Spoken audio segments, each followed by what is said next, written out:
What's up, YouTube? Welcome back to another episode. I'm your host, Hakman. In today's video, I'll be reviewing a 2019 Audi Q5 Technic. Before I start this video, I'd like to thank Gem Autos once again for lending me this Audi Q5. If you guys are interested in a gem of a deal, please visit their website at www.gemautos.ca and their Facebook is @GemAutosCalgary. They are located at 2730 23rd Street Northeast, Calgary, Alberta. Their phone number 403-464-5224. Now let's move into the review and talk about the exterior styling of the Q5. In my personal opinion, I wasn't a big fan of the redesigned Q5 as I liked the previous generation more. This Q5 with that black optics package and the quantum gray color makes it look very mean and aggressive. The black optics package, what is it? Black optics package, Audi has a blacked out grille, blacked out rims, then you have the blacked out mirrors. So everything on the car that's usually chrome, like all your roof rails, all the trim is all black. The direct competitors to this Audi Q5 would be the Bmw X3 and the GLC 300. When all three of them are parked side by side, the Audi Q5 does look sharper than its rivals. Now this could be that quantum gray color and the black optics package that makes it look much better than the competition. Now let's dive into our interior styling section and see what this Q5 is all about. For those of you who are familiar with Audi, Audi has always been known to make a quality interior, and this Q5 is no exception.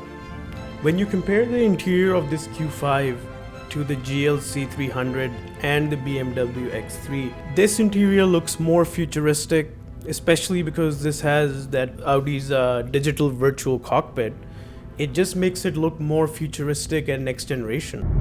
The plastics on the Q5, they when you look at them, they look like, oh, they might be very plasticky and cheap, but they're actually very good. Like if you touch them, you don't hear the clicky sound or any rattling in them. Here's all three configurations in two-tone interior. You guys decide and let me know in the comment section which interior looks the best. Now moving on to my favorite segment, performance. Let's see how this Audi stacks up against the BMW and the Mercedes.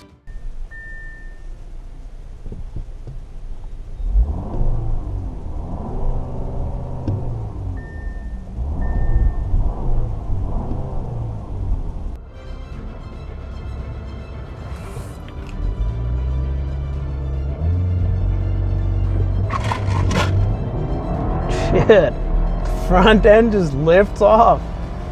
Holy shit. Didn't expect that from a 2-liter turbo at all. The 2-liter turbo produces 248 horsepower and 273 pound-feet of torque, and it is paired to a 7-speed dual clutch transmission. When you look at all three of the competitors, the BMW X3, the Mercedes GLC, and the Q5, I found the Q5 to be more snappy and agile due to the fact that it has a 7-speed dual clutch instead of an 8-speed or 9-speed automatic. The horsepower and torque numbers are very close in all of them, and I think the differentiating factor was that dual clutch transmission.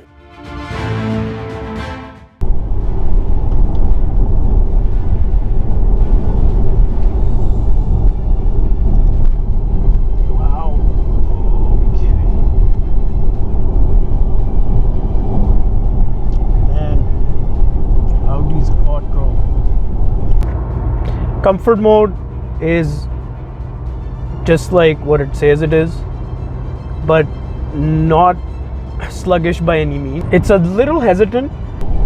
Usually I'm not a big fan of the 2-liter turbos, but these new 2-liter turbos that are coming out by especially the Germans, they pull hard. Even the 2019 GLC that I was driving didn't pull that hard, like over the corners. It's less feedback than the BMW for sure, but you can't say that it's... Now, as I was saying, it's not fair to compare that Bmw X1 to this Q5 because they're not competitors at all. All the German manufacturers are so close to each other with comfort and drivability and performance that sometimes it just boils down to personal preference. Which cabin do you prefer? Which exterior do you prefer? Which engine do you prefer? It's so many variables, but they're all very close to each other in terms of performance and comfort. That brings me to the next segment, things I like about the Audi Q5. The first thing in the interior that really stood out to me was that Audi virtual cockpit. It really gives the car a more futuristic look inside, and the functions and features in there are really good as well. The seats on the S-Line are really comfortable, and that also has to do with the air ride suspension that's on there. It makes the car feel more comfortable than it probably is if you had a regular suspension and not the air ride suspension. It feels much more comfortable than the 2019 GLC. I haven't driven the 2019 Bmw X3 to really compare them, but I wouldn't be surprised if the Audi is more comfortable just because of that air ride suspension. Right away when you switch from dynamic to comfort, you can, once the suspension settles down, you can feel how it's eating up those bumps. You don't feel them as much as you would in a regular suspension. And for me, I think that's one of the winning points for this Q5 right now, because it's the perfect balance of everything that you need. I actually find the lane assist in this particular Audi better than the Tesla Model X.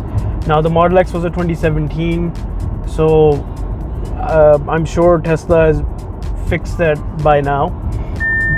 The way that the lane assist keeps you in check is very smooth in this. It doesn't jerk back or try to get you back right away. It just moves you slightly, and you don't feel the jerkiness that I was feeling in the Tesla. The cup holders have a cooling and heating setting. When I'm going on a long drive, I tend to have an extra large coffee, and I like to take my time sipping it. And just having that button for keeping it hot just makes my life that much easier if I'm going on a long drive. The blind spot sensors on Audis have always been in the perfect positioning, in my opinion. They have them on the housing of the mirror instead of having them on the actual mirror. So when there's direct light shining even on the mirror and there's reflection, you can still see them very clearly and precisely in any road condition. I have a love-hate relationship with the trackpad that Audi has. It does a good job 90% of the times when you're trying to write an address, space, whatever. It understands everything really well. But sometimes if you're in a rush and you write an S, it might think it's a 5, or little things like that sometimes just piss you off, because I find the voice guidance in most cars is not as precise. Doesn't matter like how expensive or how high tech they are. And that brings me to the segment things I don't like about the Audi Q5. Like I mentioned before, I have a love-hate relationship with the trackpad, and here's an example of me writing an S and the trackpad translating that into a 5. Apart from those little hiccups, it wasn't that bad. Nonetheless, it is a love-hate relationship. Nothing to take away from the amazing performance of the Q5, but I found that the engine sound was very reserved, even compared to that 2017 BMW X1 that I drove recently. Let me know in the comment section what you guys think. Here's a clip of the Audi Q5's engine.